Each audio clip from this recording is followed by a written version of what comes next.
50 साल, मतलब आधी सदी से भी ज्यादा का वक्त गुजर गया और अब इंसानियत ने एक बार फिर चांद की तरफ अपना रुख किया है। तो आज हम यही समझने वाले हैं कि इस वापसी का मतलब क्या है और क्यों ये मिशन पहले के मिशन से बिल्कुल अलग है। तो देखिए, नासा ने हाल ही में आर्टेमिस 2 लॉन्च किया। 1972 के बाद ये पहला ऐसा मिशन है जिसमें इंसान चांद के इतने करीब जाएंगे। पर एक मिनट, यहाँ एक पेच है।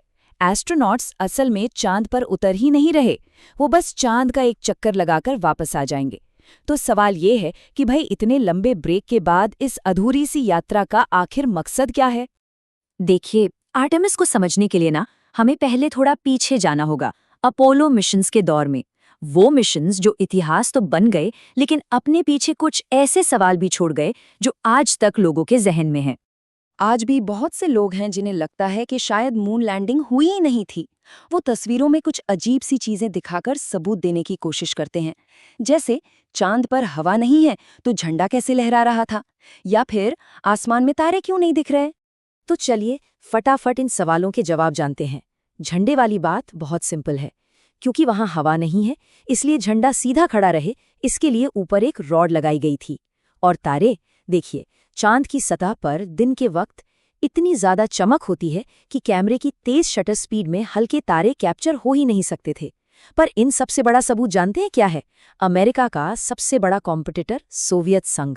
वो लोग एक एक सेकंड पर नजर रखे हुए थे। अगर लैंडिंग जरा भी नकली होती तो वो पूरी दुनिया को बताने वाले पहले होते। तो ठीक है, अगर लैंडिंग असली थी और इतनी बड़ी कामयाबी थी, तो फिर एक और बड़ा सवाल खड़ा होता है। 12 एस्ट्रोनॉट्स को चांद पर भेजने के बाद अमेरिका ने अचानक वहां जाना बंद क्यों कर दिया? इसका जवाब असल में सिर्फ 2 शब्दों में छिपा है: पैसा और पॉलिटिक्स। स्पेस रेस का मेन मकसद था सोवियत संघ को हराना, और नील आर्मस्ट्रांग का पहला कदम रखते ही वो मकसद पूरा हो गया। उसके बाद इतने खर्चीले मिशन पर पैसा लगाने का कोई पॉलिटिकल या इकोनॉमिक फायदा नजर नहीं आ रहा था। चलिए, अब आते हैं आज के सबसे बड़े सवाल पर। अगर 50 साल पहले मिशन पैसों की कमी और मकसद पूरा होने की वजह से बंद हो गए, तो भाई अब ऐसा क्या बदल गया है कि चांद पर वापसी इतनी जरूरी हो गई है? इस बार की वजह सिर्फ झंडा गाड़ना नहीं, बल्कि एक खजाने की खोज है। और इस खजाने का नाम है हीलियम-3। ये धरती पर तो ना के बराबर मिलता है, लेकिन चांद की सतह पर अरबों सालों से सोलर विंड्स की वजह से जमा होता रहा है। और जानते हैं ये इतना खास क्यों है? क्योंकि इसे भविष्य की क्लीन न्यूक्लियर एनर्जी का सबसे बड़ा सोर्स माना जा रहा है।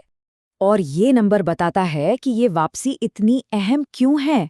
एक अंदाजे के मुताबिक सिर्फ 1 किलो हीलियम-3 की कीमत 500 करोड़ रुपए तक हो सकती है। अब सोचिए, ये बात चांद को सिर्फ एक साइंटिफिक मिशन नहीं, बल्कि एक बहुत बड़ा इकोनॉमिक मौका बना देती है।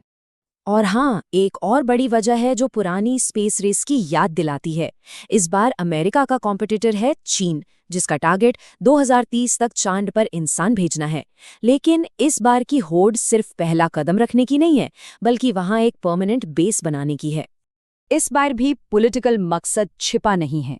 व्हाइट हाउस ने आर्टेमिस प्रोग्राम को लॉन्च करते हुए साफ साफ कहा था कि इसका एक बड़ा लक्ष्य स्पेस में अमेरिका की स्ट्रेटेजिक बढ़त को बनाए रखना है। तो अब ये तो साफ है कि ये मिशन सिर्फ इतिहास को दोहराने के लिए नहीं है, इसके लक्ष्य बहुत बड़े हैं। चलिए अब खुद आर्टेमिस 2 मिशन की डिटेल्स को जरा समझते हैं। इस ऐतिहासिक सफर पर 4 बहुत ही अनुभवी एस्ट्रोनॉट्स की टीम जा रही है। और ये मिशन इसलिए भी खास है क्योंकि क्रिस्टीना कोच चांद के किसी मिशन पर जाने वाली पहली महिला होंगी। ये आने वाली पीढ़ियों के लिए एक बहुत बड़ी मिसाल है। अब आते हैं सबसे दिलचस्प बात पर, टेक्नोलॉजी। 50 सालों में ये कितनी बदल गई है, इसका अंदाजा लगाइए। अपोलो कैप्सूल के मुकाबले ओरियन कैप्सूल का कंप्यूटर 20,000 गुना ज्यादा तेज है, और मेमोरी तो 12 लाख गुना से भी ज्यादा है। इसका सीधा सा मतलब है बेहतर सेफ्टी, ज्यादा ऑटोमेशन और मुश्किल हालात से निपटने की कहीं बेहतर काबिलियत। तो ये 10 दिन का मिशन आप कह सकते हैं एक बहुत जरूरी टेस्ट ड्राइव है। एस्ट्रोनॉट्स ओरायन स्पेसक्राफ्ट को स्पेस की गहराइयों में चांद के पार ले जाकर उसके हर एक सिस्टम को टेस्ट करेंगे, ताकि ये पक्का हो सके कि जब अगला मिशन लैंडिंग के लिए जाएगा तो ये यान पूरी तरह से सेफ और रेडी हो। तो चलिए अब आगे बढ़ते हैं और देखते हैं कि ये एक कदम, एक बहुत बड़ी छलांग की तैयारी कैसे है। क्योंकि सच तो ये है कि आर्टेमिस 2 तो एक बहुत बड़े प्लान का बस दूसरा पड़ाव है। ये टाइमलाइन साफ दिखाती है कि प्लान कितना बड़ा है। देखिए, पहले बिना इंसान के टेस्ट फ्लाइट, फिर इंसान के साथ टेस्ट फ्लाइट और उसके बाद आर्टेमिस 3 के साथ चांद पर लैंडिंग। लेकिन कहानी यहीं खत्म नहीं होती।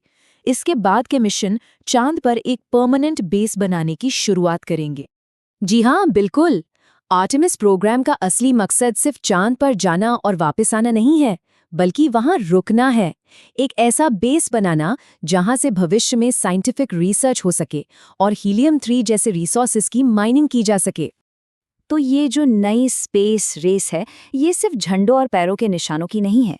ये चांद को इंसानियत का दूसरा घर बनाने और एक बिल्कुल नई स्पेस इकोनॉमी शुरू करने की नींव रख रही है। और ये हमें एक बहुत बड़े सवाल पर लाकर छोड़ देती है कि जब इंसान चांद पर बसना शुरू करेगा तो हम सबका भविष्य कैसा दिखेगा।